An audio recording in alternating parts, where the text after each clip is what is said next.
Hello everyone, সবাই কেমন আছো? তো অনেকদিন ধরে ভিডিওটা ডাকছে পড়ে রয়েছে, আর আমার খেয়ালও হয়নি নববর্ষ কবে চলে গিয়েছে। তারপরে আবারও চলে এসছে অক্ষয় তৃতীয়া, সেটাও চলে গিয়েছে। আর আমরা নববর্ষের দিন গিয়েছিলাম ডাউন টাউন ধাবাতে, যেটা আমাদের মেজোগ্রাম বাইপাসের কাছে। আমি, বাপি, বনি তিনজনে মিলে গিয়েছিলাম। ওখানে কিছু অনুষ্ঠান চলছিল, কবিতা আবৃত্তি, গান, এইসব।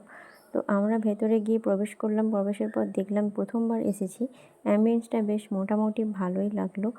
ভীষণ লোকজনও এসেছে। তো আমরা এখানে বসলাম। বসার পর এখানে গরম, তো এসি তো চলছেই। আর বনি আর বাপি এখানে কি ভাবছে ঠিক জানি না, বলতে পারবো না। তো এখানে প্রথমে লস্যিও দিয়ে গিয়েছে। বাদ বাকি রিভিউটা তোমাদেরকে বাপি দিচ্ছে। এই লস্যিতে চুমুকটা দিলাম, দেখলাম ঠিকই আছে। তারপরে এলো ছোলার ডাল, বেগুনি, ফিশ কাটলেট, লুচি।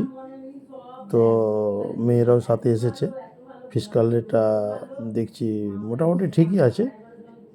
এরপরে খাওয়া দাওয়া আমরা করে আমরা পরের মেনুতে আসছি, দেখছি কীরকম হয় পরের মেনু। এখানে চাইলে তোমরাও আসতে পারো, একবার দেখতে পারো। মোটামুটি আমাদের তো ভালোই লেগেছে।